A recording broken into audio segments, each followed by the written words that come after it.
Hello to my fellow language learning friends, and welcome back to the channel. In today's video, I want to show you this fantastic game that I designed specifically for language learners. It can be used to put any language you want to the test, be it your native language or some foreign language. And there's over 100 different topics in the game that will sort of show you the gaps or show you the holes in your knowledge and give you some new ideas for things that you should study or learn about. This game has real deck versions, like the cards that I have here in my hand. It's got the virtual version that I think you can see behind me right now. We use this to play online with players from around the world. You're welcome to come and join us. Details at languagecardgames.com. And also there's a printable version as well. So my goal in today's video is not to really explain how to play. I've done that in a lot of past videos. You can check those out. But I just want to show you how the game sort of hooks together with the story because I write the lore, I write the story about all the characters and places. So there's a story behind the game. And right now I'm working on the second edition of the game. So I want to show you a piece of that right now. First, let me show you a picture of some of the cards in the second edition, the upcoming game. So these are the sapling. They are tree folk and word wizard children, and they're practicing battling with their language skills. In this world, in this universe, your ability to speak foreign languages is directly tied to your ability to command magical powers. Foreign languages are kind of like your mana, your energy that you can use to cast spells. So this scene right here is some children battling or training. And you can see there's some different topics on each of the cards to speak about. And now I want to read you a part of the story which is about that scene, which is on the game cards. So as you can see, maybe on the bottom left of the screen, I'm not sure, but I've got over 40 pages here, over 12,000 words. This is heading into Language Land 2. I did the same thing already for heading into Language Land 1. So my hope is that if I can complete 5 editions of the game, it's a pretty big goal, ambitious goal, but if I can do 5 editions of the card game, then we'll have 5 decks, and we'll have 5 10,000 word stories or thereabouts, and I'll be able to put those stories together and have a nice novella at the end of it. So in the story, again, it's characters who are language learning. Language learning is the source of their power. So there's a lot about learning languages. There's a lot of philosophy about that, and also conlang, some made-up languages in here too.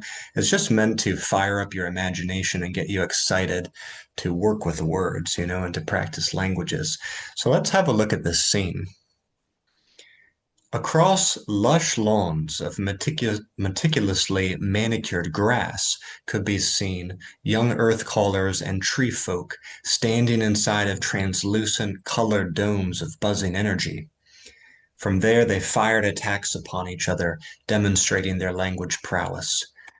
Some of the attacks, upon striking a dome, seemed to change that dome's color, while others did not. What does it all mean, Wrinkleroot? I questioned, most intrigued.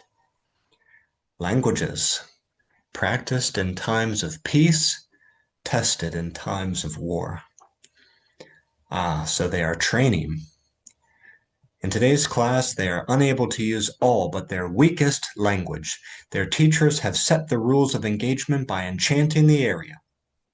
So they are pressured to improve their weakest language as fast as possible in simulated battle? Right. The domes protect them from truly being harmed by the attacks.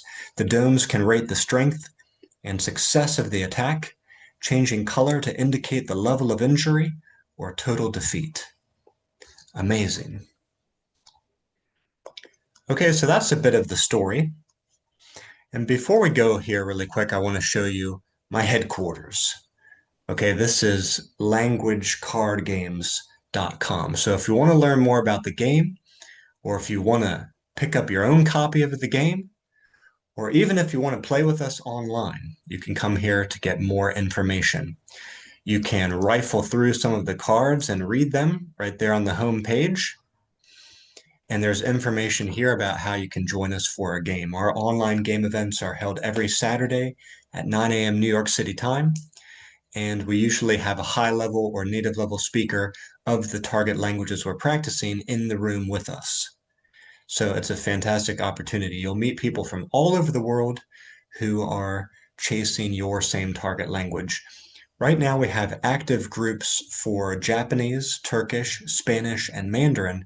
And sometimes we do other languages too. If I didn't mention your target language, you can just let me know.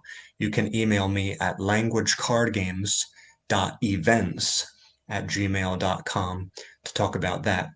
And English is usually sort of the lingua franca of our game events. So if English is not your native language, you'll also get some English practice too, because we use English and the target language a lot in our game events. We keep track of our most frequent players' progress. We have a leaderboard. And if you join 5 or more online game events in the year, you'll receive prizes at the end of the year. I sent out like 7 or 8 games in this year, January, to reward the players from 2025. And I'm going to do it again in this year. But you got to join at least 5 game events because we really want to encourage you to be a reliable player and to hold you accountable to your language learning goals. Okay, so all of this and more at languagecardgames.com. You can also subscribe to my YouTube channel. I'm posting regular content related to language learning, personal development, game design, and also my life here in China where I live. I've lived in China since 2011. I've got family, and my 2 kids and my wife, we're all trying to learn Mandarin and English in our daily lives. So I share about some of that on my YouTube channel. Thanks so much for watching today. Hope to see you in an upcoming online game event. Happy language learning. Bye bye for now.